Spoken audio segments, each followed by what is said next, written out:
Este programa llega a ustedes gracias a Pisco Armada. Un pisco de uva quebranta de 44% de volumen y 5 años de guarda. Un verdadero deleite para el paladar más exigente. Cómprelo en bodegarras.com y recuerde, tomar bebidas alcohólicas en exceso es dañino. ¿Qué tal, amigos? Muy buenas tardes. Bienvenidos a una nueva edición de Bahía Talks por Canal B, el canal del Bicentenario. Gracias por estar conectados con nosotros, por seguirnos en las redes sociales, en la aplicación, en la página web, en las redes de Expreso, en las redes de PBO o en el ecosistema creciente de cable operadores a nivel nacional. Cada día más solicitudes recibimos de diversos operadores de cable en diferentes lugares del país para atender nuestra señal. Bien, vamos al grano. Hoy día hemos tenido un capítulo más de filosofía al hueso con Juan Carlos Lechín. Esta vez el programa lo ha titulado La migración como arma táctica. Recomendado ampliamente estos capítulos de Juan Carlos Lechín por Canal B. Los puede usted encontrar en la página web de Canal B. Ahí están todas las producciones que con tanto cuidado, esmero y rigurosidad histórica ha preparado el estupendo profesional Juan Carlos Lechín. También hemos tenido El Perú que soñamos con Pedro Guevara. Esta vez tuvo como invitado al periodista Jaime de Altaos. El título de la conversación ha sido Por una agenda política de acá al 2026. También la puede encontrar, por supuesto, en la web de Canal B. Y estuvo Sionis más temprano también con la noticia del día, hablando sobre la sequía hídrica o la miopía ideológica, que es aquello que pasa con el agua cuando no se comprende la verdadera razón y utilidad de más bien dejarla discurrir, no importa por dónde venga, por dónde pase, ¿no es cierto? También ha estado, por cierto, José Luis Gil en su columna Inteligencia para la Acción, hablando del megapuerto. Y él le ha puesto el, digamos, sustantivo que podría ser un calificativo de inseguro. Bueno, tiene que escucharlo usted a José Luis Gil. Y también a Óscar Becerra a propósito de artículos de lujo y habla en su columna La meritocracia. Todo este material, estos programas usted los puede ver aquí en Canal B todos los días.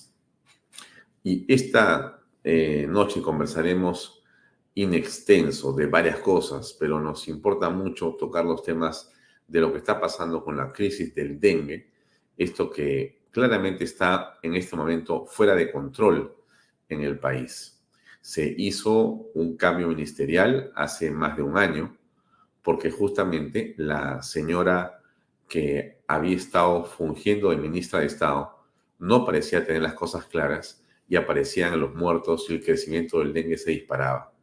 El cambio que ofreció Dina Boluarte y Alberto Otarola era justamente para contener, para resolver y para manejar correctamente el tema del dengue, cosas que, por cierto, no ha ocurrido. Estamos en este momento frente a un hecho calamitoso. De eso hablaremos con Omar Nera. ¿Cuánto de cierto tiene esto y qué cosa es lo que se puede hacer al respecto? También sobre la anemia, que como ustedes saben, más que una enfermedad, es una condición, es un padecimiento y es en realidad algo que debemos erradicar, porque la anemia en realidad lo que hace es destruir el futuro, porque esos niños que no tienen capacidad para poder alimentarse y retener el hierro en su organismo, que no tienen una buena alimentación entre 0 y 5 años, están condenados a no poder realizar operaciones matemáticas de razonamiento y demás cuando sean grandes. Seguramente les será muy difícil poder comprender muchas cosas. Y entonces tenemos un país que no es el que queremos nosotros. Ese es el tema de la anemia, ¿no? Y por cierto, ¿qué negocios oscuros hay detrás de las medicinas que se importan? ¿Y qué es esto de la corrupción en el sector salud? Bueno, estos temas con Omar Nera serán abordados in extenso en el programa de hoy. También le recomiendo ver después de Bahía Talks, hoy día jueves, Orden Interno y Seguridad con el Teniente General José Baella Malca, que ha entrevistado al comandante de la Policía Nacional de Perú en retiro, Arturo Carvajal Bellido. El título que le ha puesto el programa es La gran estafa al país, el Código Procesal Penal. Es todo un tema de una enorme importancia porque justamente de lo que hemos estado conversando en los últimos días, también con el general Baea y otras personas, es que la policía ha sido diezmada. En realidad, la policía ha sido reducida y por momentos parecería vencida, pero no por el AMPA, no por las mafias, sino por el propio Estado, que gobierno a gobierno ha venido más bien sustituyendo, retirando y debilitando a esta fuerza de seguridad tan importante para todos los peruanos. Bueno, de eso se hablará justamente con estos especialistas ahora en un momento más. Bien, y el precio del oro llega a los máximos históricos. ¿Qué cosa es lo que está ocurriendo? Miren, no voy a llamar a un especialista que es Carlos Gálvez para pedirle si nos puede ayudar en los próximos días a explicar qué ha ocurrido y cómo, en todo caso, está impactando esto en el país. Pero esta noticia contrasta con otra que a mí sí me preocupa, ¿no? O varias que nos preocupan. Una tiene que ver con lo que sucede en Patás, que creo que para todos es, digamos, una preocupación latente y, por qué no decirlo, creciente, ¿no? Por el hecho de que Patás parece zona liberada. No hay control, no existe realmente autoridad. Y las minas que operan ahí, que tienen, por cierto, décadas y que son emblemáticas en la minería peruana, se ven simplemente en la imposibilidad práctica de poder avanzar. Miren, estamos en no sé qué día, pero creo que el cuarto o quinto día del paro minero en el corredor minero del sur. Ahí también se está produciendo otra situación anómala que es reiterativa y que el gobierno no la conoce porque es así. Yo me pregunto, ¿existen profesionales, especialistas en negociación y en política de parte del Estado que están trabajando para poder resolver el problema de esa situación de parálisis en el corredor vial minero? ¿Mm? Y bueno, frente a este hecho aparece lo que ocurrió también en las últimas horas, que es el rechazo a la moción de censura contra el ministro Rómulo Mucho. Rómulo Mucho es un hombre que en realidad tiene mucha experiencia en la minería en el país, de toda su vida. Es un hombre que tiene formación, que tiene integridad, que tiene un equipo de técnicos y profesionales de primer nivel que lo acompañan durante toda su vida, pero también en el ministerio. Y entonces este hombre que llega con ideas que tienen que ver con destrabar, con impulsar, con generar confianza, resulta que lo empiezan a buscarla sin razón. Qué bueno que no ha habido los votos en lo más mínimo para poder censurarlo y lo están dejando trabajar. Porque ustedes, si ustedes ven la página en las redes sociales del Ministerio de Energía y Minas, van a encontrar una cantidad muy importante de reuniones que está sosteniendo el ministro y su equipo con diferentes organizaciones que son del Estado, del Congreso, de las empresas privadas y demás, para lograr generar confianza y para poder destrabar los proyectos que son tan importantes. Como usted sabe, la minería, por cada, digamos, empleo directo que la minería logra construir o generar, se producen 5, 6 o 7 u 8 conexos por todo lo que la industria minera demanda. Y las virtudes de la minería peruana no las voy a en este momento comentar, pero son in extenso de las más importantes que hay en el mundo. No es una exageración. Los estándares de la minería moderna o contemporánea que el Perú tiene está entre los más altos en todo sentido. De eso conversaremos, como le digo yo, con un especialista en los próximos días. Pero qué buena noticia que Rómulo sigue al mando del Ministerio de Energía y Minas. Y bueno, sí hay una alerta, por supuesto, que preocupa sobre que el financiamiento al terrorismo aumenta por la minería ilegal. No lo dicen algunos especialistas, pero esto es obvio, es obvio. O sea, estamos frente a un hecho que también nos preocupa y que más bien aquí sí requerimos de que la fuerza pública, la Fuerza Armada, la Policía Nacional, tengan el liderazgo suficiente y el empoderamiento político para poder tomar acciones mucho más concluyentes en las zonas donde está aumentando la minería ilegal de manera también descontrolada. ¿Qué pasa en Madre de Dios? ¿Qué pasa en Puno? ¿Qué pasa en las alturas de la Rinconada? ¿Qué pasa en los otros espacios donde la minería ilegal prácticamente ha hecho que el país tenga, digamos, cero autoridad en esa zona? Parecen por momentos zonas liberadas de la autoridad y el Estado peruano. Eso justamente es algo que no se puede permitir. Así que es un tema en extremo importante.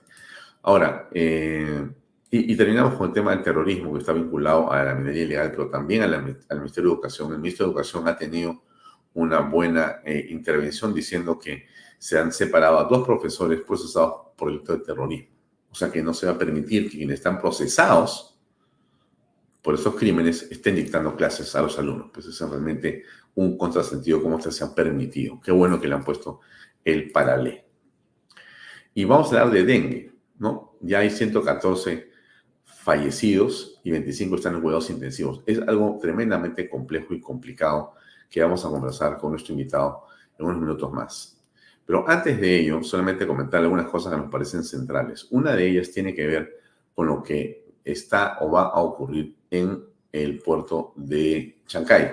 Pero mejor dicho, lo que va a ocurrir a propósito de la inversión de Chancay. Yo quiero insistir en que Chancay o el puerto de Chancay es una inversión privada.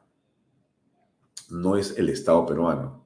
No es de los recursos ni del dinero de todos nosotros. Es una inversión privada donde ha estado inicialmente empresas dedicadas a la pesca, después a la minería y ahora han llamado especialistas, que son COSCO, que es una de las compañías que maneja mayor cantidad de buques en el mundo y que tiene, creo que 20 puertos del tamaño de COSCO o más grandes siendo gerenciados por ellos o en propiedad, en Alemania, en Estados Unidos, en diversos lugares. Entonces, esta compañía, que es de empresarios chinos y donde están los chinos, está el Estado metido también dentro, o sea que es finalmente una empresa, diríamos, no estatal, pero es privada con participación del accionariado del gobierno chino, es la que compró, creo que el 60% de toda la operación. Pero es un puerto privado, no es un puerto del Estado peruano, es de los privados. Pero esta inversión por $1.500 millones, que podría llegar hasta 3.500 si se cumplen las otras etapas que están previstas, al llegar esa inversión, genera y produce una multiplicación de oportunidades. Quiero reiterar lo que he reiterado en los últimos días, pero déjenme repetirlo. Los barcos que vienen no son de pasajeros, son de carga, son de containers, son 15.000, 20.000, 24.000 containers en un solo barco. No lo manejan 500 personas, lo manejan apenas 25 personas. Es un barco absolutamente automatizado de última generación, que en el puerto tampoco se queda una semana, se queda 8 horas, que es el tiempo que necesitan para descargar y para cargar contenedores y parte inmediatamente hacia Shanghai otra vez. Entonces, ¿por qué le digo esto? Porque ese dinamismo en la entrega y transporte de carga va a generar un impacto en las economías locales y de América Latina. De todas maneras, pero no porque vamos a recibir personas, ni siquiera la carga en sí misma, ¿no es cierto? Sino el hecho de poder tener la ventana que nos lleve directamente a un continente como China en 10 días, en lugar de 25 como es ahora. Esa es la gran diferencia. Y esa diferencia es importante para muchas personas y para muchas empresas e industrias. Entonces, sí, lo que se va a producir alrededor de la, digamos, ciudad de Chancay va a ser la aparición de una serie de, seguramente, enclaves industriales para transformar productos primarios en productos de valor agregado, de manera que se puedan exportar directamente a China o a otros mercados. Eso va a ocurrir. Entonces se van a producir o se van a requerir, como usted se imagina, bienes y servicios más allá del puerto, o sea, en la ciudad puerto y en la zona de Chancay y en la zona de Ancón y en la zona de Boral y demás, para poder abastecer lo que va a generar el dinamismo de esa inversión china. O sea, la inversión china llega y produce un efecto. Ese efecto es el efecto que deberíamos de aprovechar los peruanos. El Callao tiene un desarrollo que está queriendo ponerse a la altura de esta inversión. De hecho, como usted sabe, lo hemos conversado aquí con el comandante general de la Marina, se está mudando la base hacia el lado norte para dejar el lado sur para que el CIMA Perú, que es el Servicio Industrial de la Marina de Guerra del Perú, pueda desarrollar toda una plataforma nueva a través de unos socios que está y que ha conseguido.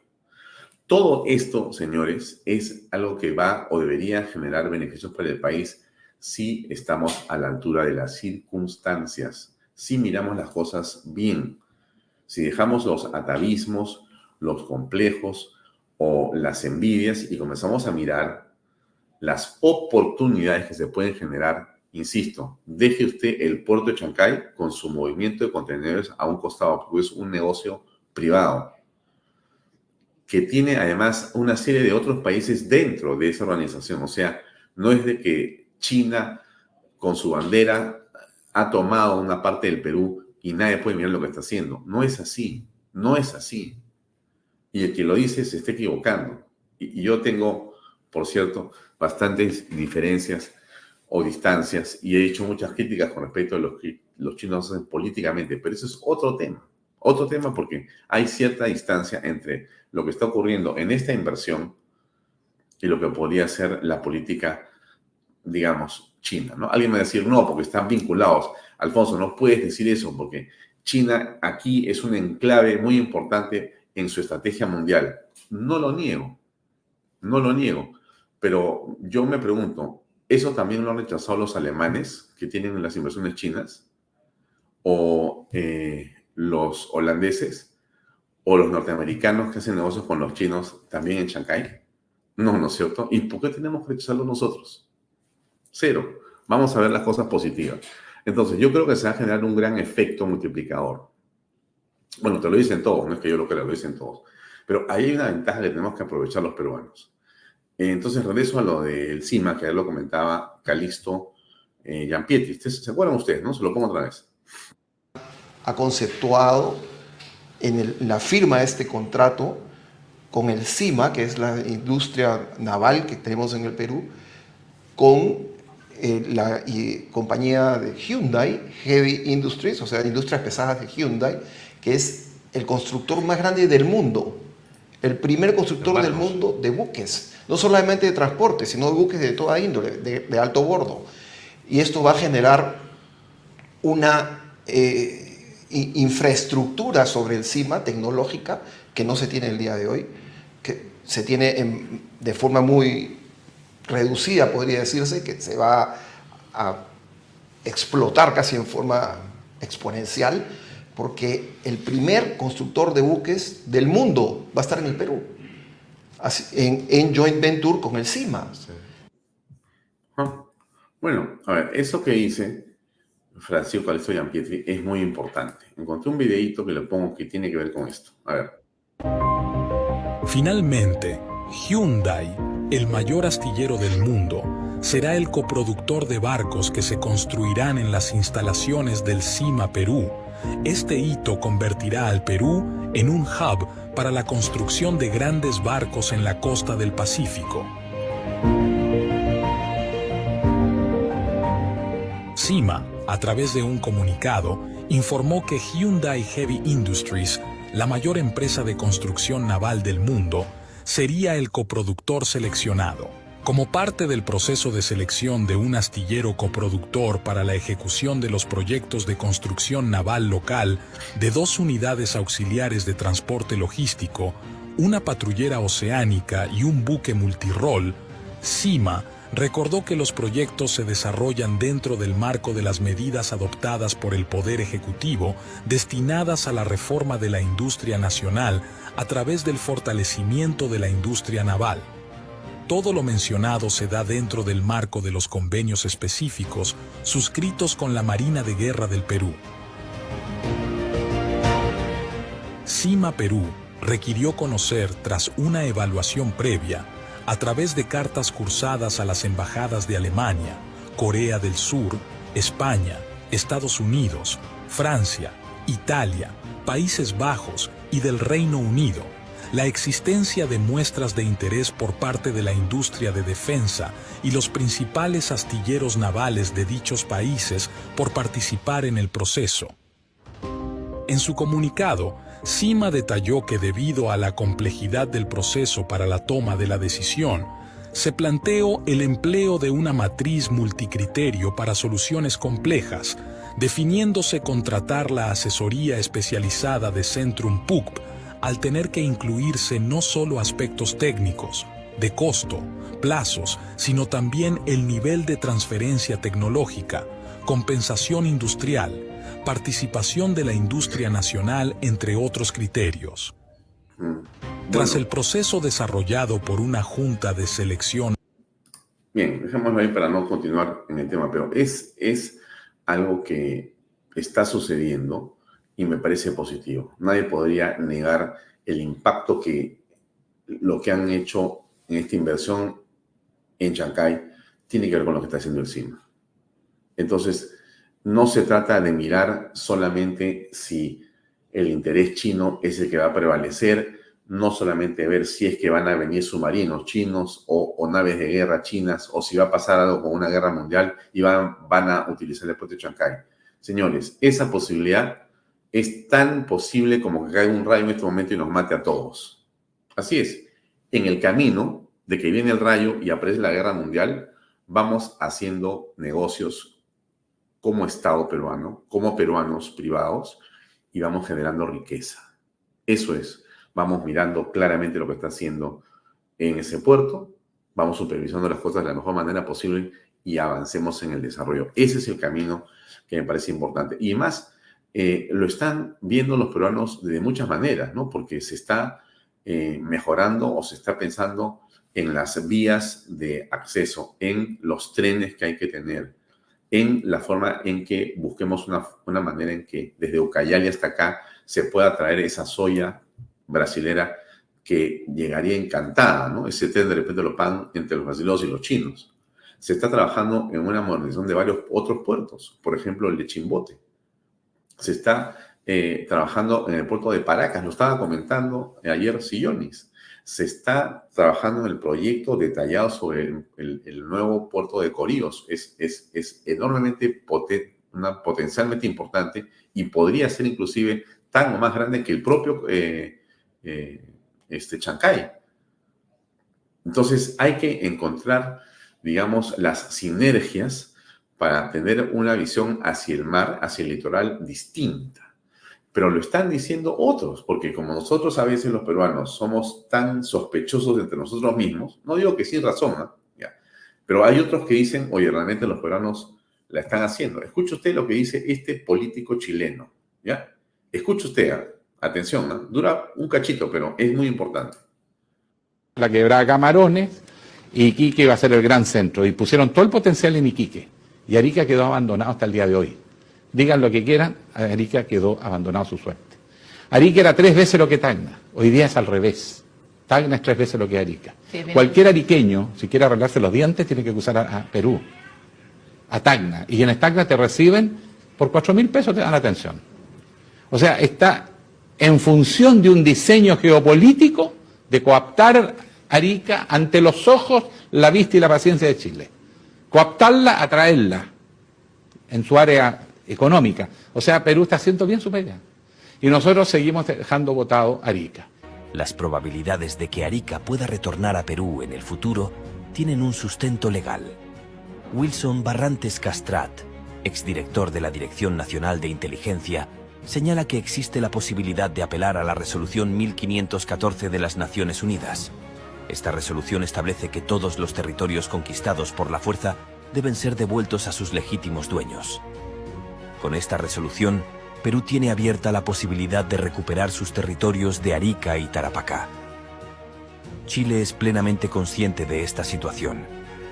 Alejandro Guillier, ex senador chileno, comenta que tras la crisis política de 1975, Chile decidió trasladar sus líneas defensivas a Iquique, dejando a Arica en completo abandono. Este abandono de Arica tiene sus raíces en el conflicto con Perú a principios de la década de 1970, cuando Velasco Alvarado estaba en el poder en Perú. La lógica detrás de no invertir grandes sumas de dinero público en una región que podría ser recuperada por Perú en el futuro es evidente. Desde esta perspectiva, sería poco conveniente inyectar fondos en una región que podría cambiar de manos en un eventual retorno a la soberanía peruana.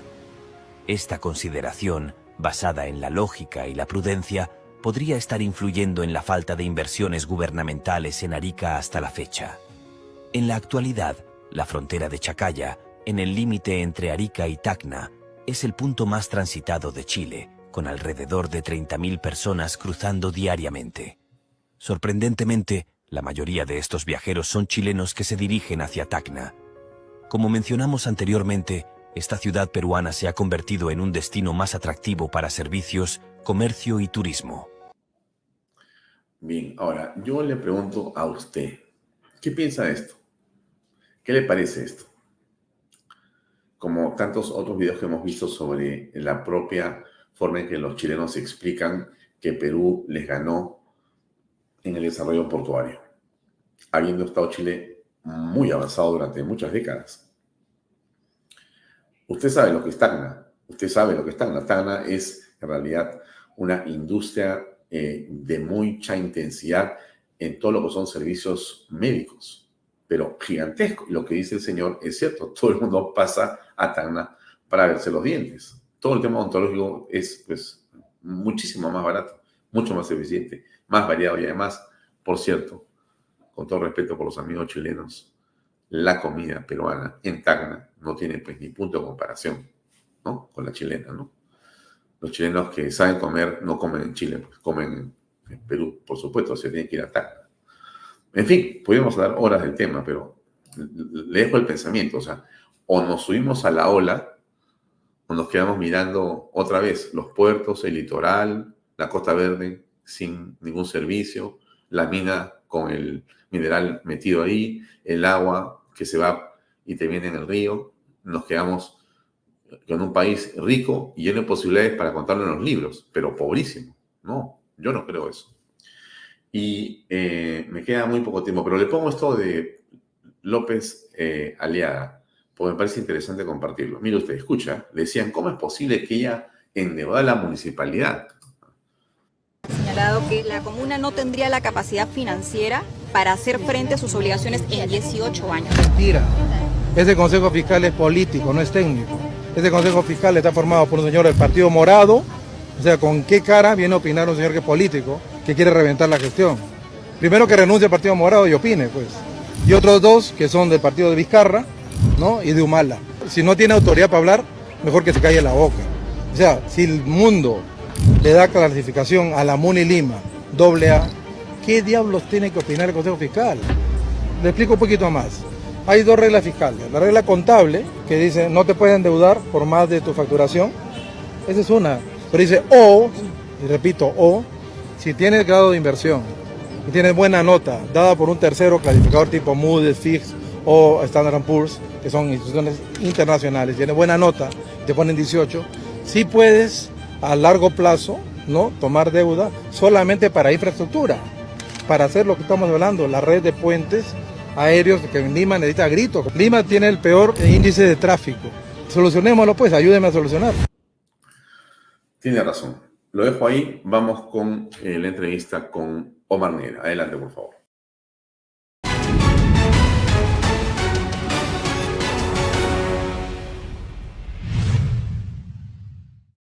Bien, en lo dicho, estamos en la entrevista de fondo con el doctor Omar Neira. Omar, gracias por acompañarnos. Alfonso, gracias, un placer.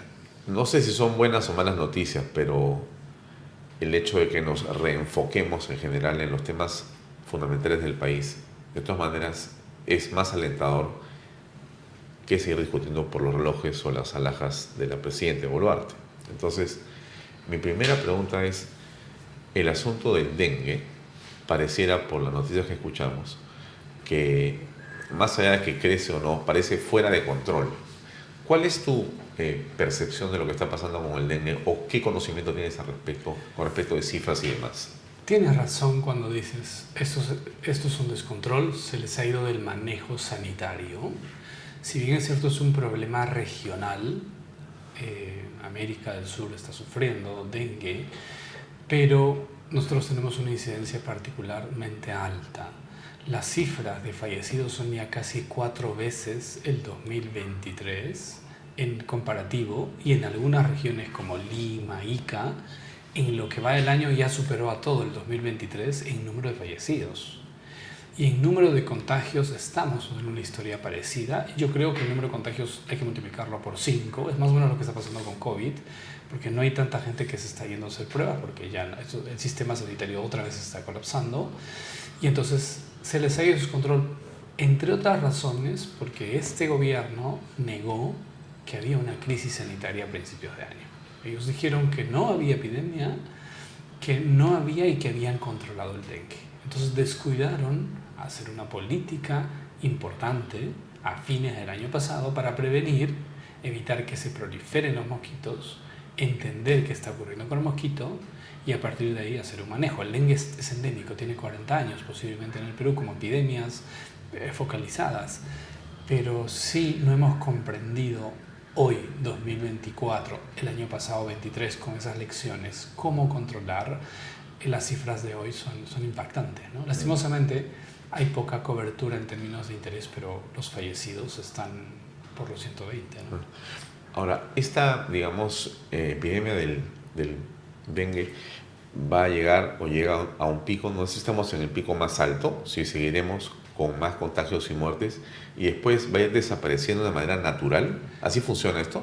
Sí, lastimosamente, sin mayor intervención. Hemos visto que en epidemias en la historia de la humanidad, pues no termina con toda la población. Simplemente las historias de estos contagios es que suben, llegan a picos naturalmente.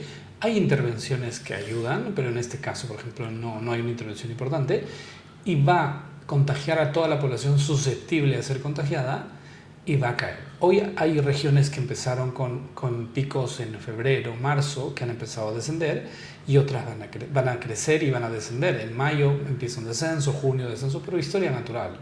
Contagiaron a todos los susceptibles y esto pasa porque además bajan las temperaturas en junio, las posibilidades de reproducción del mosquito disminuyen enormemente hasta desaparecer, y entonces todo eso hace que pase, y si no hacemos un trabajo, ahora haremos el 2025 otra vez esta historia de dengue, ¿no? ¿Cuán responsable puede ser la política en esto? O sea, ¿qué tiene que ver el ministro de Estado? El ministro entra, mejor dicho, reemplaza al ministro por un asunto de dengue. De dengue, el año pasado, precisamente. Pero habían, creo que muy pocos muertos en ese momento. El año pasado ya era una crisis, se le criticó fuertemente a la ministra de ese entonces. ¿Hace cuántos meses está el ministro actual? Lleva a cumplir un año, desde ¿Un año? junio. Sí, claro. Ya, entonces quiere decir que él entra en la promesa supuesta y Ya en la se respuesta política de que ahora, con este cambio, va justamente la cosa a revertirse y ya tenemos claramente qué hacer. Porque él entró supuestamente con eso, ¿no? Como esta señora no sabe, yo sí sé, yo entro. Así se entiende políticamente. Ya, y y esto entonces- es peor. El manejo... Esto es peor. Claro, digamos, tú mides la gestión por resultados. Y los resultados de esta gestión son 4 veces peores que la gestión anterior por la que se fue. Entonces te imaginas. Y entonces ahí hay que hacer un análisis político ya gubernamental del Ejecutivo. ¿Qué sucede, no? ¿Qué sucede? Y entonces ahí tú entiendes que, y esa es mi opinión, que para Dina Boluarte los problemas de fondo de este país no son importantes. No, o no sabe resolverlos. No, es que es obvio. Digamos, me imagino que se conmoverá cuando se mueren 144 personas o 150 personas y con una 25 en la UCI, algún tipo de sensación todo tienes en indica tu que corazón. no. Entonces, pero no tiene idea y le dirá al ministro, pero ministro, haga algo. Porque mi lectura política es esta en el manejo sanitario, ¿no? Y en general creo que el manejo de su gestión, como ella o no sabe, o no puede, o prefiere sus acuerdos políticos para mantenerse en el poder, no le da prioridad a estos problemas de solución, porque muchos tienen que ver con decisiones técnicas que a veces no son políticamente correctas. Pero, a ver, has hecho mención a un tema muy importante que es el acuerdo político. Entonces, eso quiere decir algo, significa algo. Ese acuerdo político que tú te refieres significa que el ministro de Estado, que está en la cartera de Salud, pertenece a un acuerdo político. Es evidente. O sea, el acuerdo político es evidente por los hechos. Es un de Alianza para el Progreso del gobierno, del partido de Acuña. APP.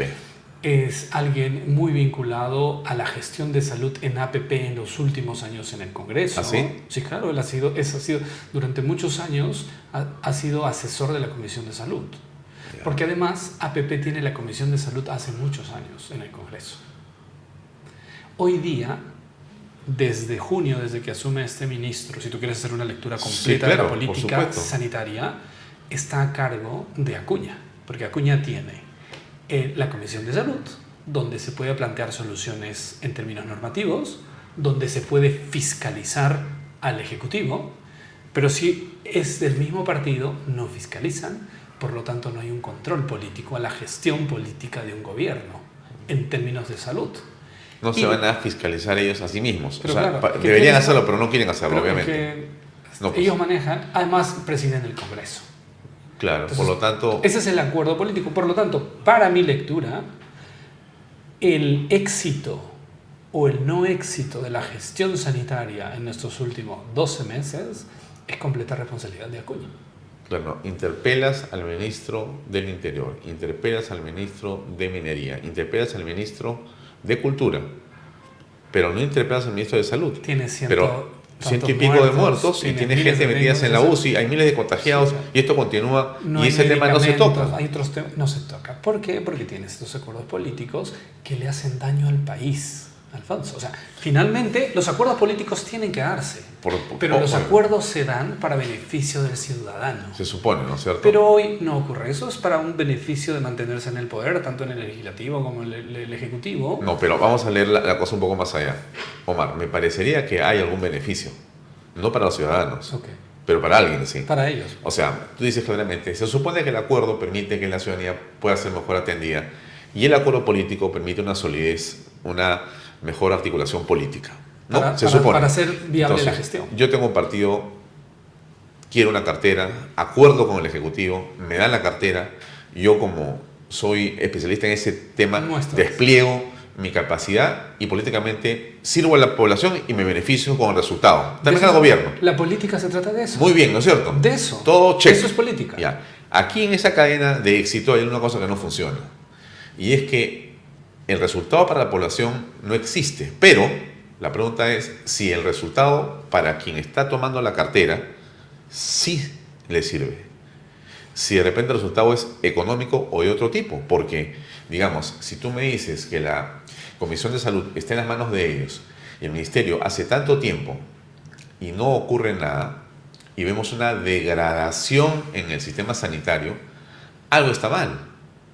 Pero claro, o sea, hay mucho que está mal, pero tú dices, pero alguien se beneficia en esto. Bueno, hay un último reportaje de Panorama que expresa que hay este tarjetazo y clientelismo de partidos o de gente de Chota, de Cajamarca, que se anda beneficiando con cargos, ¿no? A ver, ¿dónde están los grandes negocios de la medicina, según tu experiencia? Vamos a ver, tú vas a utilizar un servicio de tomografía o demás y te dicen que no funciona en ningún hospital, te dicen cruza la calle. Cruza la calle, están ahí un montón, ¿no es cierto? Análisis, tridimensionales y toda la historia. Todo eso no es un gran negocio, es un micronegocio. Son micronegocios pero que de pequeños interesados. Molesta, ¿no es cierto? Pero claro, el micro afecta al macro, pero digamos son pequeños negocios de alguien que está en ese hospital, que tiene al frente su servicio, le interesa que no funcione o hace todo para que no funcione eso en el hospital, para que lo del frente funcione y él cobre. Pero son micros que nos afectan. Ese es el hueso. Sí. No es la carne. Yo creo que los intereses grandes en el términos de salud... A ver, ¿dónde están? Está el gran comprador en el sector salud es el Estado. Minsa, el Estado. Claro, Minsa y Salud deben comprar de lo que vende en términos sanitarios, de medicamentos, de equipos, el Perú el 90%. 85% de todo el Perú. Imagínate una torta de medicamentos ¿Te refieres a más de lo que compran los privados también? Obviamente. A ver, vamos a hacer la torta de medicamentos y equipamientos de todo el Perú. Esa es la torta. El 85%... Antes de esa torta, la torta de la salud en el Perú, ¿cómo está partida? O sea, ¿cuánto se atiende público y cuánto privado? Yo pensaría que más es privado. No. En términos Cantidad de personas. teóricos, Sí. normativos y presupuestales, según información oficial Sí. del Estado peruano, Salud asegura al 33% de la población, estamos hablando de casi 13 millones, 11 millones de peruanos, Sí. y el CIS asegura cerca de 25. O sea, tienes de entre 25 y 11, 36, porque acá incluyen los migrantes, estamos hablando de 36 millones de asegurados más o menos en el Perú. Sí. ¿Ya? Casi el 95% de la población peruana está asegurada. ¿Qué significa Asegurada a través de CIS y de salud. CIS y de salud. Ya, ¿qué significa que es el eso? Estado. Que es ahí donde están todos los servicios de salud, que incluye medicamentos, terapias, Mi exámenes. seguro privado, que voy a mi clínica, que me atienden, eso es un 5% de la población. En términos de salud pública no debería ser importante. O sea, no, pero no es. No, es que luego hacemos el análisis Ya, porque ok. sí resulta siendo importante. Ya, ok. Entonces, en esa la mirada antes de ese- entrar al clic, tú miras la torta y la torta Y lo es tiene el Estado. 95% El Estado, el todo, Estado. O sea todo. que una política de salud es indispensable para el bienestar de la población. No es Obviamente. que bueno, ¿no? No. El privado también lo puede resolver. No es así. Que no se trata de eso. Pero como eso no lo hacen bien y tú te sigues enfermando y necesitas tratamiento, tienes que pasar al frente. Y ahí está el privado. Claro, el privado que es informal además, por lo general. Que por lo general... Hay una parte que es que hay formal. que es formal, pero hay algún abusivo privado también. Que es Abusa de formal, sus predominios de que es poder. formal, Así es. así es. Tiene una Sí. posición y abusa de eso. Mercantilista. Sí, ya. porque hay normas que se promueven para que eso ocurra. Y eso es un análisis complejo que hay que hacer. Wow, o sea que Sí, claro. la normatividad que ha sido hecha seguramente a través de algún lobby Genera restricciones. permite una serie de beneficios, Entonces- ventajas o oscuros en la ley que permiten que se produzca ese mercantilismo al que tú te refieres en la parte privada. Así es. Y hay baja competitividad del sector. Por lo tanto, lo poco que hay es costoso y no siempre de buena calidad. Claro. Pero si hacemos, volvamos a ese 95%, que eso funcione, que sí hay experiencias acá que funcionan. Hay 2 hospitales que lo hemos conversado contigo, Sí. Cailín y Barton, funcionan, con dificultades, digamos. ¿Tú pero tienes relación funcionan. con ellos? Ninguna. Porque Solo me les hago gustaría- seguimiento de gestión. Me gustaría poder visitarlos. Pero encantado. Digamos, en términos académicos sí llego con Ah, ellos. pues Sí, tienes sí, sí, contacto sí, sí, con claro, ellos. claro que sí. Entonces, podemos ir un día. me encantaría ir con Mira, cámaras, conversar con ellos y que nos cuenten cómo así han logrado Más- una especie de isla, ¿no? Te propongo más que eso. Vamos, porque finalmente la gestión se mide por resultados. ¿Y quién te da los resultados? El usuario. Sí. Yo cómo llegué con ellos, llegando al usuario y preguntando qué pensaba de esto. Y me decían, siento que me atiendo en una clínica privada. Y eso hace 6, 7 años. ¿Dónde quedan estos 2 hospitales? Uno está en el Callao y otro está en Villa María. Y cuando tú preguntas a estas personas, sienten que tienen salud y atención. Y es ahí donde empecé a hacer seguimiento a esto. ¿Cuál es el enfoque? ¿Por qué hay una isla ahí? ¿Qué cosa ha ocurrido? ¿Por qué ha funcionado? Porque la gestión, si bien es cierto son hospitales públicos, no la tiene el sector público. Ah, han hecho hasta la bata... Son APPs, batas completas, blancas. Batas blancas. Completas, tiene todo. Ya, entonces, expliquémosle al público que es una Entonces, bata... Eso es un poco lo que se ha intentado hacer porque no fuimos capaces de decirle al Perú y luchar contra los sindicatos que esto podía ser una fórmula que funcionara. Entonces salió la bata gris, que es la de los laboratorios, la del servicio, o sea, digamos limpieza, algunos accesorios. Salió la verde, que tiene el Hospital del Niño de San Borja, por ejemplo. Pero eso ¿Qué es que la bata verde?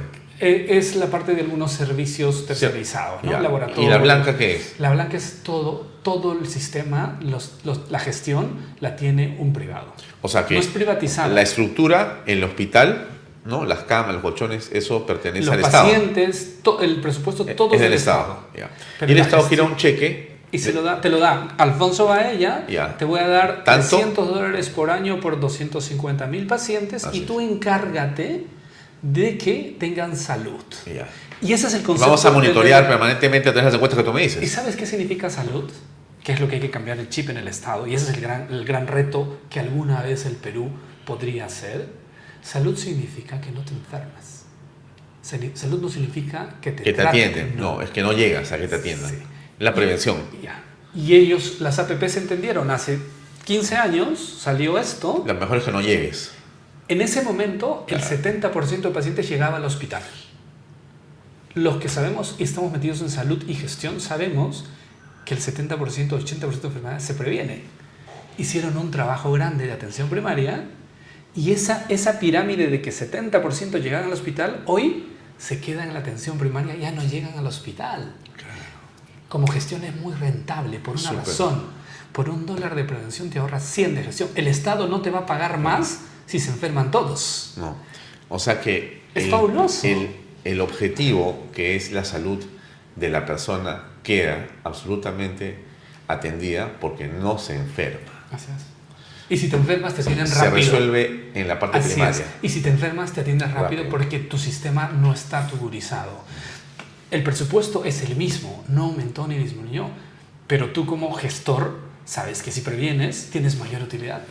Ya. Es fabuloso. Y una cosa adicional, en Sí. esos dos lugares usualmente nunca faltan medicinas. Tú sabes que nos quejamos de medicinas, ¿no? Todo el tiempo. Ya, en ese lugar nunca faltan medicinas. Y tú dices, ¿pero por qué? Con el mismo presupuesto. Sí.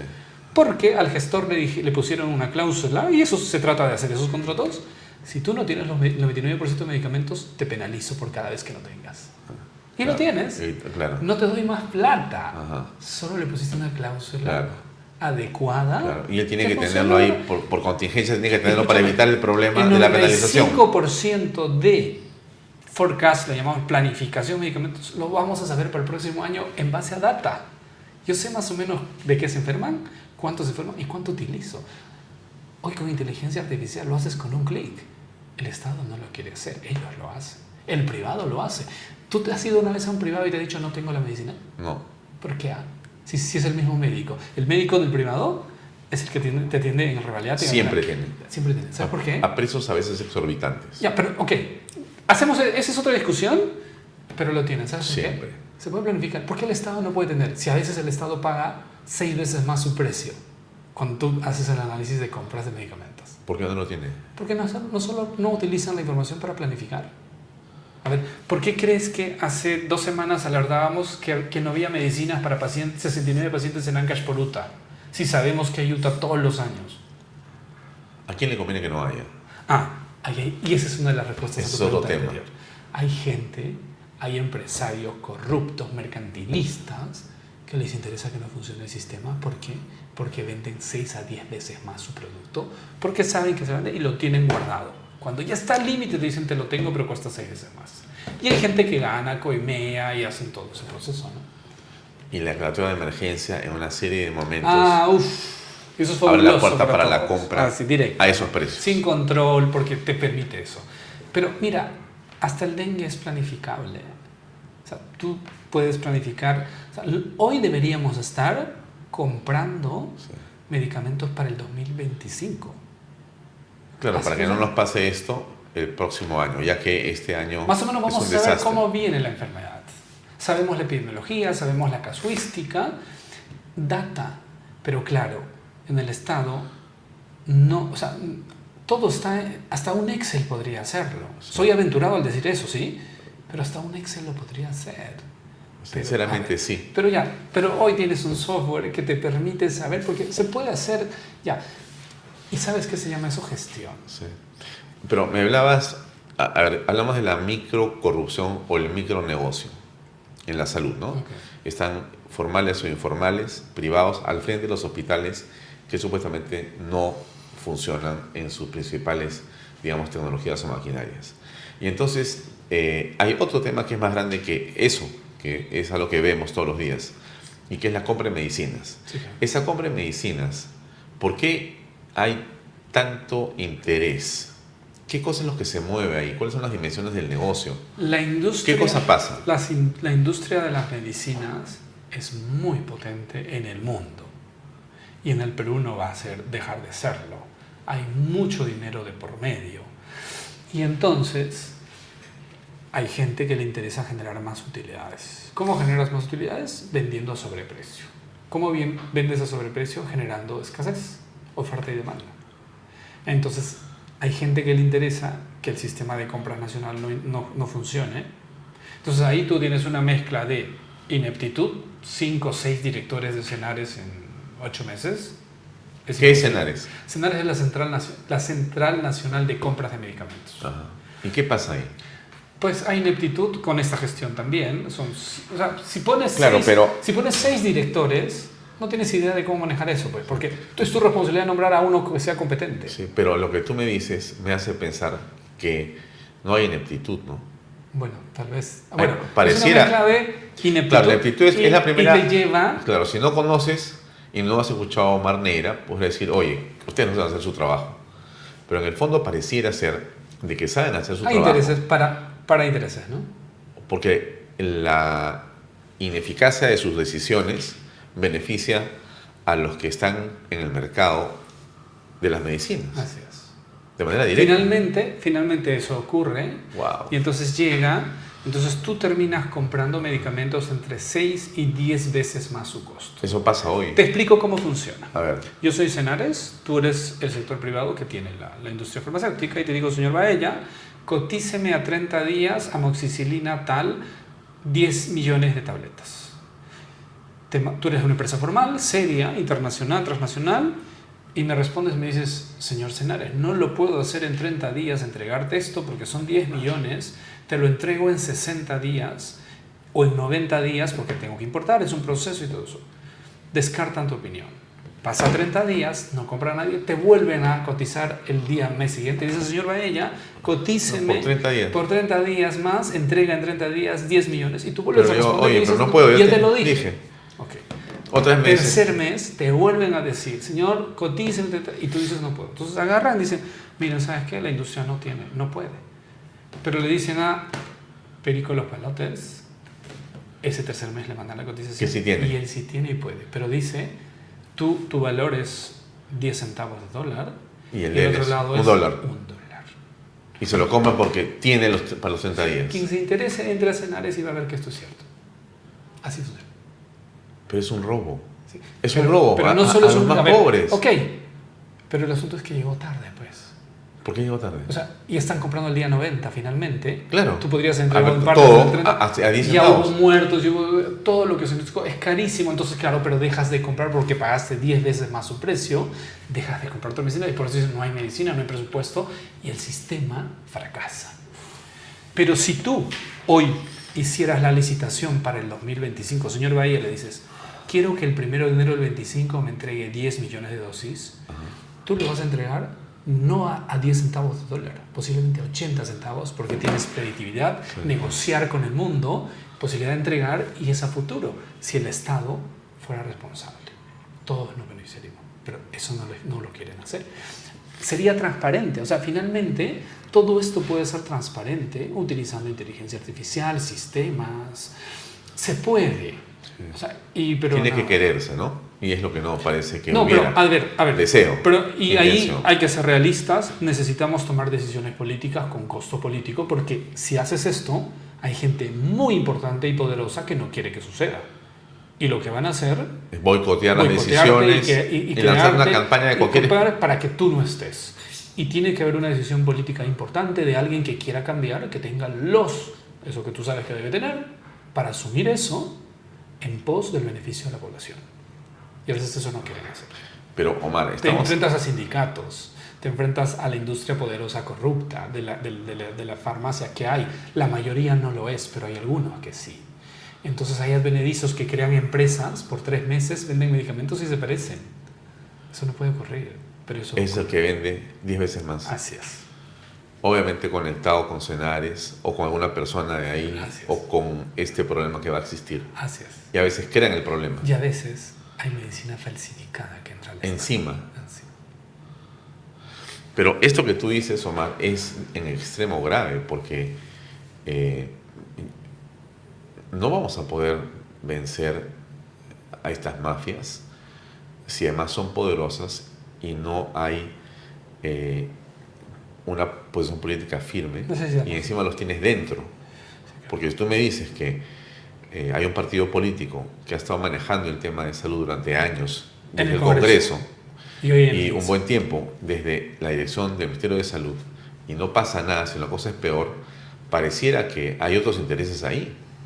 Sí, eso es algo que se necesita investigar. ¿Cuál es el interés de algún partido, en especial como el Partido de Alianza por el Progreso, para estar a cargo de la salud y no mostrar resultados? No, o sea, no importa quién pueda estar, si muestra buenos resultados. No, por supuesto, no nos importa el partido. Nos importan resultados. Claro, lo que pasa es que te hace mirar quién es el responsable, ¿no? Esto está mal, y aquí, quién está al mando de esta decisión política.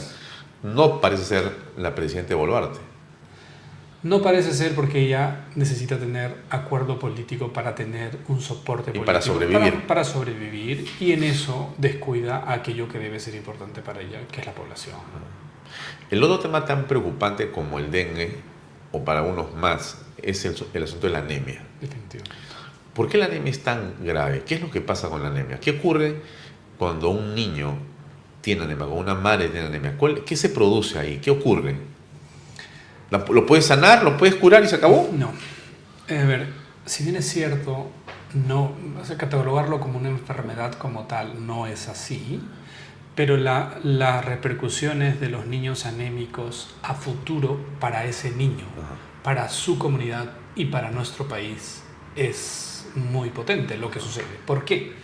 Porque el niño con anemia no tiene capacidades cognitivas para desarrollarlas adecuadamente.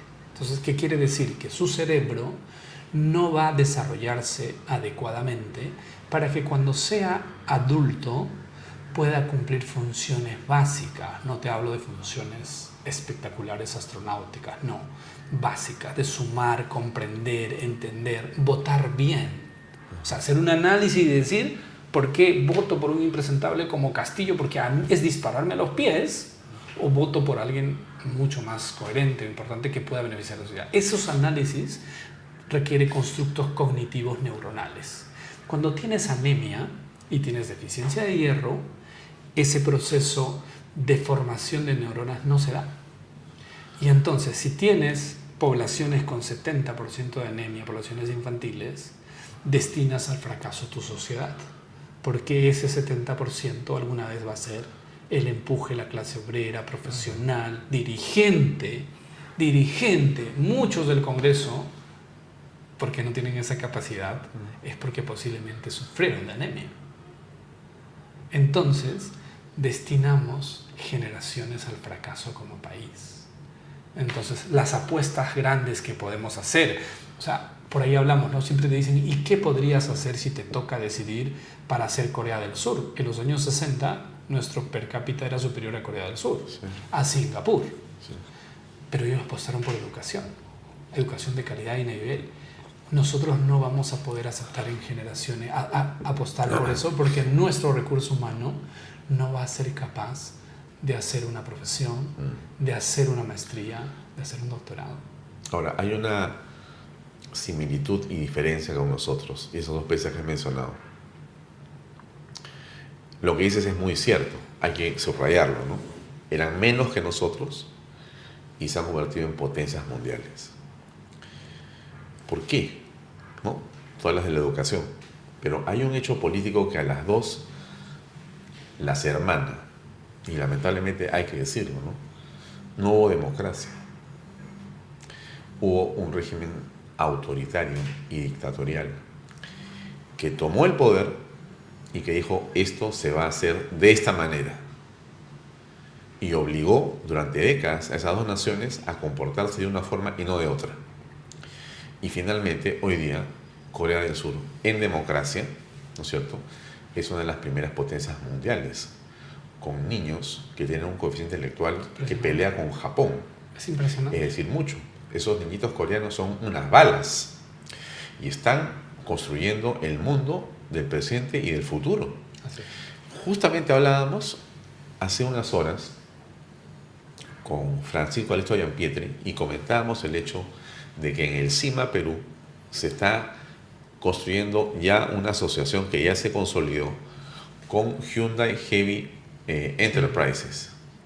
Esta compañía produce y construye los barcos más grandes del mundo. Son coreanos. Podríamos hablar horas de Corea del Sur. Yo tuve la suerte en mi vida de haber estudiado en Corea del Sur. Mira qué bien. Y conocí hace 25 o 30 años lo que era ese país, cuando ya era una potencia, no como ahora, pero ya era una potencia. Conocí las compañías mineras, las compañías de acero, las compañías de vehículos, las computadoras, estudié televisión. Ya era algo espectacular, espectacular, ¿eh? Sobre todo por algo que me llamó la atención, Omar, la limpieza. Yo me he quedado impresionado de la limpieza de ese país. Mira, la limpieza era impresionante, ¿eh? Habían inaugurado hacía, creo que estamos el Subway en Seúl. Y estaba todo en coreano y en inglés. Jamás te ibas a perder. Jamás te ibas a perder. Y si por alguna razón en una estación que no había nunca nadie que te pudiera, ¿no? Tú querías saber qué hacer, siempre había un coreano que te decía, come on here, don't worry. Y te daba cualquier explicación y te llevaba donde tú quisieras y se sentaba a esperarte que tú tomaras tu tren para que te vayas. Y te hacía adiós. Me sentía acogido como si estuviera pues mi papá y mi mamá a mi lado. Amigable, ¿no? A pesar de ser tan distante como cultura. Pero yo creo que sí se puede hacer esos cambios. Tú hablas de Corea. Yo he visto ese cambio en China. Yo estuve en China el 2007, el 14 y ahora regresé el año pasado. Indiscreta. ¿Invitado o con tu plata? Invitado esta vez. Las otras veces con mi plata. Esta vez invitado. ¿La última con tu plata? No, la última invitado. Ya, y las otras dos con la tuya. Con la tuya. Siempre vale porque quiero saber cómo es que... Lo sé, pero porque visité muchas ciudades. Ya. Y la China que he visto ahora es una China distinta. Es una China potente. Sí. ¿Cuándo ha sido? ¿Hace poco? Estuve en noviembre. ¿El año pasado? Sí. Ah, mira, qué bien. Y visité varias ciudades. Hasta propia Pekín la vi cambiada. La he visto limpia. Shanghai la he visto limpia. Pero las más del sur son mega tecnológicas. No, siempre. Y ese cambio lo he visto en 10 años. Sí. Pero en la gente también. Entonces, eso que tú sentiste en Corea, que a veces lo hemos visto en Europa, donde no tienes miedo de perderte. Y lo vas perdiendo en Europa. Hoy Dicho sea de paso. Hoy yo he tenido la sensación en China. Yo tengo mi crítica a China, lo otro, que hay una, digamos, hoy hay mayor censura para todo que hace 10 años. Dejemos una cosa esa parte. En educación.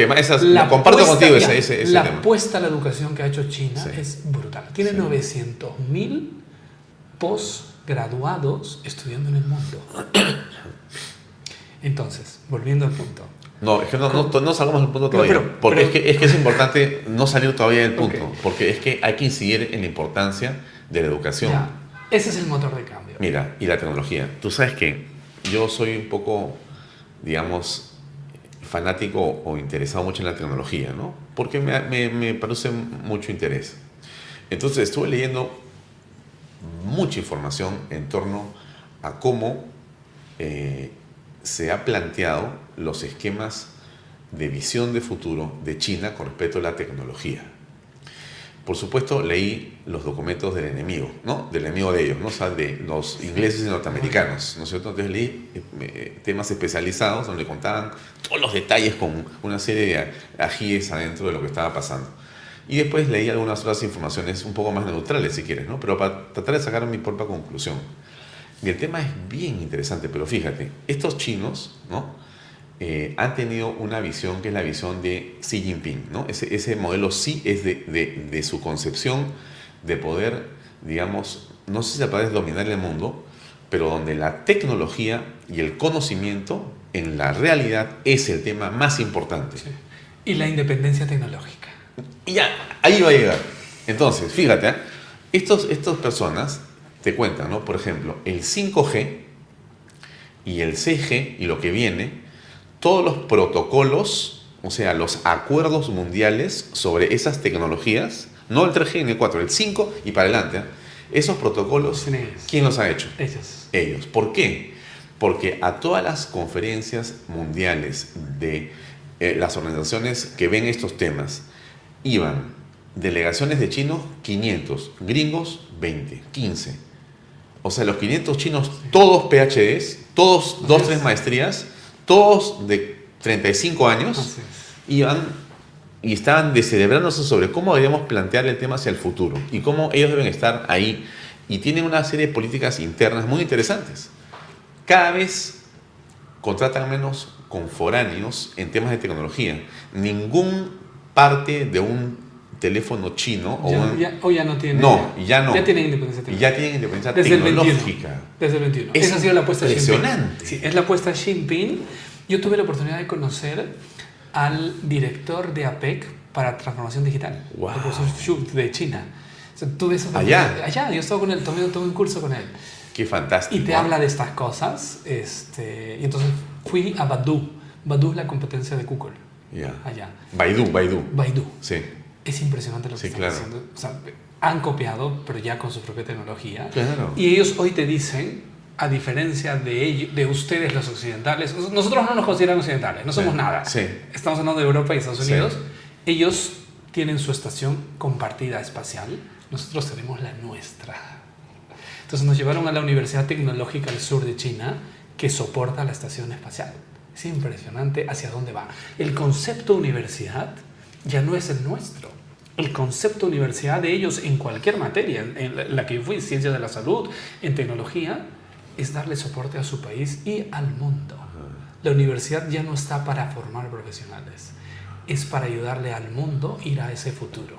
Es un cambio brutal, impresionante de lo que están haciendo. O sea, yo he quedado con esa sensación de la parte de libertad, de esa sensación, digamos, fastidiado, pero eso es, a mí me parece que ya están compitiendo con los otros asiáticos, ¿no? Con los japoneses y coreanos.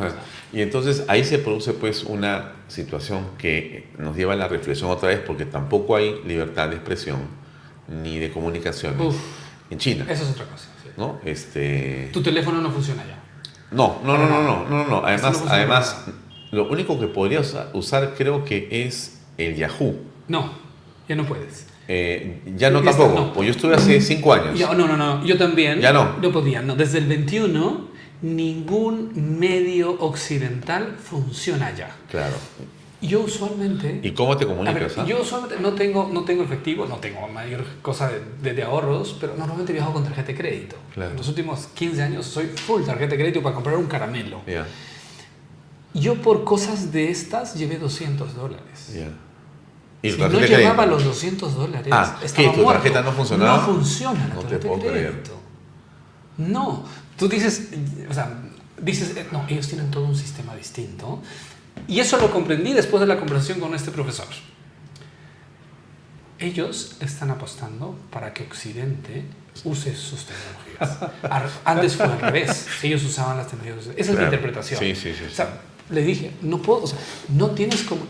Estuve 15 días y pierdes todo contacto con el mundo. Sí. Todo Has contacto. desaparecido. Sí, has desaparecido porque no te funciona nada. Entonces, ellos tienen su propio WhatsApp, que se llama... no sé Tiene qué cosa. WhatsApp, Twitter, Facebook, Todo, LinkedIn, tiene todo propio. Ya. Además, el TikTok que ellos crearon Sí. no es el TikTok occidental, ¿sabes? No, Es otro TikTok, también. es otra plataforma. Y entonces ellos quieren que adoptemos. Pero decía, quiero pagar. No hay forma. Tenías que tener cash. Y sobreviví con $200. O sea, tu American Express, No sé. Platinum, Visa. no. A ver, las súper pesadas, esas que vienen en... Sí. no sirven. No funciona. No. No se puede comprar. No se puede. Qué cosa tan misteriosa. Entonces, Antes se podía. ¿eh? Sí. Antes yo iba al cajero en China Sí. y retiré plata. Hoy no Sí. se puede. Entonces, bueno, este viaje por el mundo es interesante porque son países donde no hay libertades, ¿no? Hemos hablado de Corea del Sur en su momento, Singapur, y hemos hablado Entiendo de tu China, reflexión. ¿no? Entonces, el orden. Precisamente, ¿no? Entonces, volvemos a las democracias, donde el desafío es hacerlo igual a ellos o mejor que ellos en democracias. Pero sin alimentación y sin salud es muy difícil. Es que todo esto que hablamos de Corea, de China, de lo que tú quieras del mundo, si tienes 70% de niños con anemia, No la puedes hacer, pues. No la puedes. Pero porque no van a saber. estos países están peor que el Perú. Sí, claro. Peor que el Por eso, Perú. pero esa es la precisión para volver a anemia. Cuando tú le pidas a un niño multiplicar cuando sea adulto y tener que sacar una cuenta, no lo va a poder hacer. Porque sus procesos cognitivos, No que dan. son irreversibles, No dan. no se dieron por la anemia. Y eso no comprendemos porque esto es invisible. Anemia y salud mental que nos azota, al ser invisibles, es poco visibilizado, y nuestro entorno, que es afortunado, no ve esa parte, Alfonso. Yo trabajo en provincia, trabajo en regiones, en subregiones. Tal vez yo he intervenido en un programa de salud en la subregión con mayor dinero adquisitivo per estado, llámese Cano. La subregión, ni te hablo de la región, la que tiene la más cantidad de plata. ¿Cuál? Es la ¿En el norte? Sí, la de más plata que hay, Ya. 67% de anemia. Wow. En esa, yo he estado con niños ahí. Claro, porque... pero entonces, las ese familias pueden tener porcentaje- su pick-up Hilux, pero sus niños tienen anemia, porque son malnutridos. Doloroso, pero eso es real. Pero eso nos pone un futuro oscuro. Sí, claro. Ese es el punto, hay que llamar la atención, por eso ando llamando la atención en esas cosas, o son las cosas de fondo. Entonces, pero la anemia no la solucionas con microchip, micronutrientes, porque ese porcentaje no tiene agua potable. Entonces tiene parasitosis. Le des lo que le des, no le mejora y levanta la anemia porque tiene parasitosis. A ver, ¿Y la parasitosis qué cosa va a hacer en el organismo? lo que hacen los parásitos es absorber el hierro que el niño consume y se queda en el parásito y no va al sistema sanguíneo para que vaya al cerebro. O sea, por más que le des hierro, se lo come el parásito. Sí. Necesitamos... Y con la pésima condición salubre, no hay agua potable, no hay desagüe. Así es. Es Mira, un desastre. Si tan solo entrara un gobierno, muchas de las políticas de salud pública no tienen que ver ni siquiera con enfermedad. Si tan solo llegara un gobierno A que poner en agua 5 potable. años nos ponga agua potable, Esa es una gran revolución en la salud pública, aunque parezca raro decirlo, ¿no? es que esa es la apuesta. Quizá la mitad de la población dejaría de ir a los hospitales. Hace 15 años que estoy metido en salud pública y cuando me preguntan qué cosa hay que hacer, yo les digo agua potable. Pero doctor, Nada de eso no tiene nada que ver hospitales. con la medicina. Al Porque contrario, eso- es la prevención, pues, Así es, agua potable. de la que tú hablas al principio. Así es, agua potable. Porque con agua potable, o sea, tú sabes que hemos encontrado que el 60% de establecimientos de primer nivel en regiones no tienen agua potable. En los establecimientos de salud. 60% de los establecimientos de salud no tienen agua potable. No, porque las zonas no tienen agua potable. Entonces, ¿qué salud vas a dar? ¿Y cómo hacen las cosas ahí? Explícame. Con agua corriente, con agua con bidones, 10.000 cosas. Hierves el agua, en el mejor de los casos. Sí. Un poco de madera, en fin, con lo que sea. Y es un tema de gestión, no es un tema de recursos. Yo estoy convencido que con los 28.000 millones de soles que tiene el MINSA, hay que reestructurar porque mucho se va en gasto corriente. ¿Qué es, Hay planillas? Sí, mucha planilla, mucho recibo por honorario, mucho con Carrasco. Igual es la consultoría. Ya, ese ese es un costo político en gestión. Claro, que todos no los quieren males hacer. que hay en todas partes están en el MINSA también metidos. Uf. O sea, yo he estado, pues, en despacho, cuando llega un alto así, y le preguntas, ¿qué es eso? Y te dicen, es que es un planilla, son recibos por honorario, planilla que hay que pagar. Oye, pero con eso es inviable, sí, pues. Pero pues es el amigo del amigo, que el amigo por acá, por allá, y se crean muchísimo a comparar. Mira, lo que yo he escuchado en la gestión pública en los últimos años, dos ejemplos que me han sorprendido y que me llaman la atención muchísimo, pero que no se reflexionan lo suficiente, ¿no? Uno es el caso de Óscar Becerra, ministro Sí, claro. de Educación del Gobierno Nacional Boluarte. Y Óscar Becerra dice, bueno, aquí hay cientos de millones que se pagan todos los años, miles de millones que se han pagado en los últimos 10 años en consultorías que eran inútiles. Inútiles. El otro que habla de algo parecido de lo mismo es Porky. Porque Porky dice, yo he tenido que suprimir las consultorías, he tenido que suprimir creo que 5.000 trabajadores del municipio que cobraban en su casa sin hacer nada. Planillas fantasmas, no a las consultorías, no al pago de periodistas, no al pago centrales de medios, y resulta que ahora le ha quedado caja y se ha comprado unas motos que le ha dado la policía. Mira cómo son ejemplos distintos en circunstancias diferentes, pero cuando tú miras esos ejemplos dices, ¿por qué no hemos hablado más de esos ejemplos? No hablemos del señor Becerra, porque de repente a la gente no le gusta, ni esto le pasa nada porque de repente no te gusta, sino veamos a los hechos que ellos han descubierto y han revelado, que son los que a mí me parecen terroríficos. Porque si estos dos hombres lo dicen y les tiran pero de alma en los medios. ¿Qué pasa en el MINSA que no se dice nada? ¿Qué pasa en el Ministerio de Cultura? En salud. ¿Qué pasa en los demás ministerios? 15.000. En salud es más que varios ministerios, tiene 15.000 millones de presupuesto. Es un montón de plata. Sí, ya. ¿Qué pasa? Pasa eso que tú dices. Hay mucha consultoría alrededor que no hace y dice nada, pero cobra 20, 24 mil soles por cada cosita, pero son miles, entonces te deterioran. Pero hay unas que no hacen nada, pero hay otras de esas consultorías que te generan barreras. ¿Por qué? Porque emiten documentos para generar barreras para que sigas dependiendo de estos sistemas perversos. Por ejemplo, a ver, te pueden generar una barrera, es decir, yo te hago una consultoría técnica en materia de regulación de medicamentos y te entorpecen procesos. O sea, la consultoría trae como conclusión un hecho que se convierte en una barrera, ¿a eso te refieres? Entorpeces. Te voy a poner un ejemplo. Nosotros denunciamos a fines del año pasado y nos dijeron, me insultaron fuertemente de que la DIGEMIT no tenía reconocimiento internacional. Y me descalificaron, que yo no era químico, me dijeron de todo, incluido este ministro. Pero lo que dijimos era cierto. Perú, el 2013, firmó un acuerdo y puso presupuesto para ser autoridad sanitaria número 3, nivel 3, como la mexicana, la colombiana, la chilena, la argentina. Le puso mucho dinero, mucho dinero. Montos exactos no lo tengo, pero te hablo de millones, para ser autoridad. Hizo una autoevaluación el año pasado, tuvimos acceso a su documento y no calificó y no somos ni uno ni dos. O sea, éramos dos, queríamos ser tres. Este es un ejemplo para explicarte esto. Pero OMS dijo, mira, papito, no cumples ni para uno ni dos y necesitas hacer estos cambios para intentar ser dos. Si quieres tres, mucho, mucho más. Esos millones, yo te lo firmo, muchas se fueron en consultorías. Eso sucede. ¿Qué te genera? Que tu sistema de medicamentos no funcione, no tenemos genéricos, se genera cosas absurdas, porque en un organismo técnico, y si vayamos más allá, hablábamos de Corea y queremos exportar productos sanitarios, medicamentos, no lo podemos hacer, porque cuando tú vas a México, Colombia o Chile y dices, yo tengo mi amoxicilina de calidad, dice, ¿quién lo certificó? La DIGEMIT. Ah, no, la DIGEMIT no sirve. Porque no te lo reconoce, porque no es autoridad reconocida. Así impacta todo esto, pues.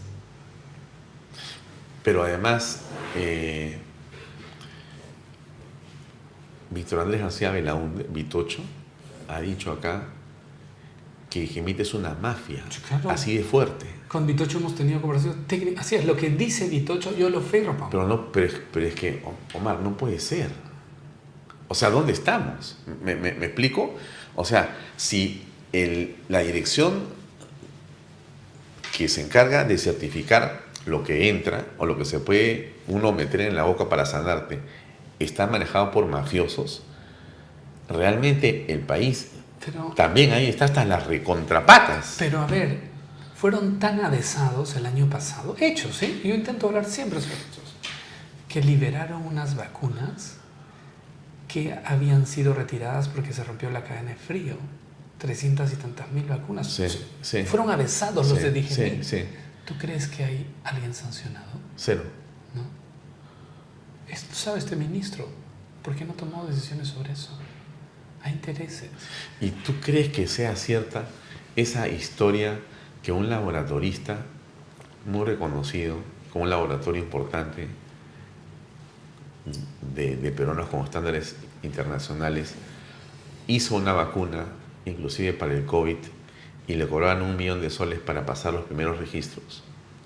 ¿Por coima? ¿Como coima? No lo sé, pero tampoco me sería extraño que sea cierto. O sea, es posible, ¿no? En este país y en estas instituciones, claro que sí. Qué cosa tan impresionante, ¿eh? Porque, sí, pues si yo dijiste que el problema que tiene el Perú no es falta de dinero, no es falta de recursos económicos, de recursos naturales, no es falta de mano de obra, no es falta de ganas de trabajar. Fernando demostró en salud y educación. Fernando es una de las personas que tiene experiencia en el país que hay que escucharlo. Él demostró que se pueden hacer cosas con lo que se tiene. Sí. El tema del hospital, ¿tú te acuerdas que él contó claro, lo de las clínicas? Los hospitales, que llega y veía las colas y decía, ¿pero qué pasa con las colas? Y resulta que Era obvio, alguien le dijo, acá está el software que funciona, que lo han regalado a Estados Unidos, y la persona, yo lo manejo. Entonces dijo, a ver, hazlo, y funcionó, conectó a los hospitales con el software. Así es. Las colas se terminaron. Sí, pues. Pero ¿quién lo declaró persona no grata? Ellos. El gremio médico. Así es. Porque ese es el costo político para... Y cuando él dejó de la ser salud. presidente regional o gobernador regional, votaron el software. Sí. Y regresó las colas. Así Regresaron es. las colas. Así es. Pero estamos de cabeza, estamos al revés. Este es un país que está yendo al revés. Por eso te decía en ¿Y algún por qué momento- no se corrige eso? Oye, porque hay que asumir un costo político que significa luchar contra gremios que les interesa que esto esté así. Porque hay intereses, porque no trabajan, porque tienen la clínica al frente, porque eso, transformar digitalmente la salud, significa transparentar procesos. O sea, tú sabrías que los médicos trabajan sus horas adecuadas, atienden Todo. adecuadamente, todo, pero eso, si no apuestas por eso, pero eso tiene un costo político que va más allá de un ministro. Lo tiene que asumir un presidente de la República. Ya, Ahora, es importante eso. Ahora, fíjate, para ir terminando, ¿no? La señora Boluarte, ¿no? Yo creo que tiene una gran oportunidad, que quizá ella no se ha dado cuenta todavía. El hecho de que no tenga partido político, el hecho de que no tenga soporte político, el hecho de que sea una persona que llegó por una casualidad de la vida a ser candidata y después a ser inclusive ministra y también a ser presidente de la República, obviamente por un accidente diverso del destino. Pero ella podría tomar decisiones importantes. O sea, porque, fíjate, o de repente me equivoco, pues. ¿Tú crees que ella podría tomar la decisión? O sea, ¿cuál es su costo político? Pero, ok. Ninguno, ¿no? Ninguno, porque no tiene mucho Por que eso, perder, pues. ¿no? Pero necesita un equipo grande para eso, de técnicos, de gente que esté capaz de fajarse. No, bueno, es que la decisión pasa por ahí, pues. O sea, yo decido, como no tengo nada y no he sido nada, y posiblemente no sea nada si no tomo decisiones, porque si sigo como estoy viviendo cada día que pasa, un día más, gracias, y al día siguiente otro día más, gracias. Así no puedes vivir. Como presidente de un país como este no puedes vivir así. Te van a sacar de la presidencia, pero podrías tomar decisiones comenzando por recomponer tu equipo técnico en diferentes sectores. Salud es uno. Definitivamente, ¿no? Salud. Educación anda que más o menos ahí, pero digamos, creo que salud, educación y seguridad, si tú no tienes un costo político, casi te suicidas por hacer reformas importantes, pero si funcionan, ahí está el legado, ¿no? Que podría ser una revolución en el país, ¿no? Si es que salud se maneja bien, Sí, claro. o sea, pensando en los intereses de la población, Con los recursos que tenemos, ¿no? Por la población. no Y te ganas a la necesitas, población. no necesitas un sol más. Con lo que siempre serán, pero con lo que tienes, podemos tener Si una no te lo robas, alcanza de sobra para todos y hacerlo muy bien. No de sobra, Pucha, pero para creo que cosas básicas e importantes y funcionar. A ver, te tienes que bajar la planilla. No, pues, es que por eso, si no comienzas por ahí no vas a ir a ninguna parte. Omar, tú tienes que tirarte esa planilla de todas formas. O sea, ¿cuánta gente trabaja en salud y en MINSA? No tengo el dato exacto, pero por ejemplo, datos aproximados solo de gente administrativa en MINSA, en el edificio, 5.000 personas, ¿no? Para estos resultados, quizá no. Yo sea trabajé en el necesario. Estado en un momento, en otro ministerio, y conversando, porque tuve algún nivel de decisión, yo decía, si solo haciendo que se trabaje de 8 a 1, haríamos esto o más, y no necesariamente quedarse hasta la tarde. Porque yo recuerdo que a las 10 de la mañana terminaba, esa es mi chamba, y decía, ¿y ahora qué hago? O sea, esa es mi experiencia en el Estado. Sí, pues es que Entonces todo- agarró, yo recuerdo que hicimos una residencia para un grupo de gente para que se vaya a estudiar a España, y había que decidir en un día. Yo me pasé por todas las gerencias consiguiendo firmas y decía, pero sí se puede. Me decían, no vas a llegar a la embajada, no vas a llegar, porque tenía que llegar a las visas de ese tiempo, se pedía visa Schengen. Sí. Y sí se puede, dije, sí se puede. O sea, ¿por qué un oficio lo puedo hacer yo? Tengo que esperar a mi secretaria. ¿Y lo pudiste hacer? Sí, claro. Y la gente, se fueron 10 médicos a estudiar a España. Solamente porque tú te apuraste. Gestión. No me costó nada. Entonces, en un momento, trabajé con Gladys de Chaiz, ¿no? Entonces Ajá. me dijo, oye, tengo este problema, qué sé yo, ¿qué puedes hacer? Le dije, vamos a traer gente a que se capacite. Te doy esto, y creé un mini hotelito dentro para que la gente venga a hacer residencia y aprenda a hacer medicina forense, ¿no? Venían un mes en residencia, conseguimos todo. La gente se capacitó, mejoramos competencias. Hay que hacer eso, mejorar competencias, darle poder. Pero el otro cambio es darle sostenibilidad a los procesos administrativos, como con gente competente, meritocracia. A mí me parece que hasta viceministro debe ser meritocrático. Sí. O sea, idealmente debería ser ministro, pues, pero hoy tienes cada impresentable de ministro. Entonces, ok, es un tema político y ahí va. Pero el mundo, de verdad, donde funciona la salud, el seguimiento que yo le hago, es que los secretarios de salud, que son las veces de ministro, llegan por meritocracia. A mí me quedó el gran ejemplo del secretario de salud sueco. El secretario de salud sueco fue criticado por el mundo entero por su decisión en COVID. Él decidió no cerrar colegios, no cerrar Suecia, casi dejar la normalidad a Suecia. ¿Y?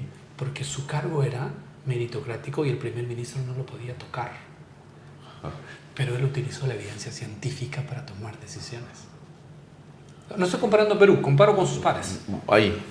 La mortalidad hoy en Suecia es menor que la de todos sus pares. Sus decisiones fueron acertadas. Porque esta evidencia científica, la que discutimos, por la que me dio oportunidad la decisión de salir, era esa evidencia científica. O sea, no era tan nuevo COVID-19. Porque en salud necesitas usar evidencia científica muchas veces contra el sentido común y contra lo políticamente correcto. En salud funciona porque es ciencia. Y la ciencia no siempre va así. Pero necesitas un cargo meritocrático donde no te toque. Claro, pues.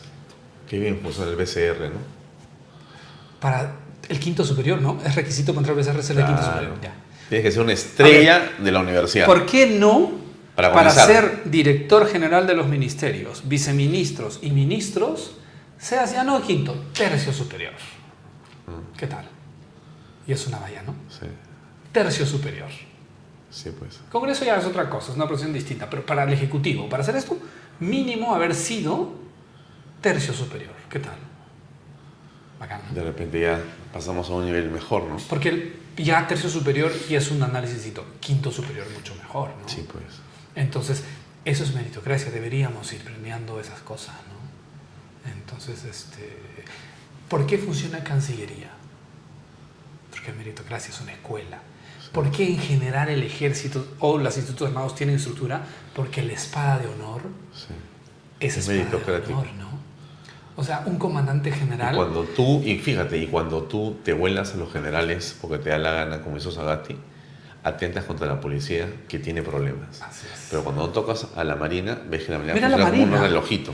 Dime, y eso Fíjate como, esto encima. Por eso a te mí, digo, yo por me eso quedo te digo. sorprendido. Lo de Marina gratamente es espectacular, sorprendente. casi no los toca, ¿no? Sí. Yo no recuerdo. Y no se dejan tocar. Creo que no hay un comandante general de la Marina que no haya sido espada de honor. Todos han sido espada de honor. Ya, meritocracia, carrera. Si eso tan solo lográramos hacer eso, tendríamos otro país, ¿no? Son decisiones políticas que hay que presionarlas de donde podamos. Yo sigo convencido, por eso sigo en el Perú, que se pueden hacer cosas. Claro que sí. Hay que luchar. Muy bien. Gracias, Omar. Encantado. Amigos, eso es todo por hoy. Gracias y hasta mañana. Buenas noches. Este programa llega a ustedes gracias a Pisco Armada. Un pisco de uva quebranta de 44% de volumen y 5 años de guarda. Un verdadero deleite para el paladar más exigente. Cómprelo en bodegarras.com y recuerde, tomar bebidas alcohólicas en exceso es dañino.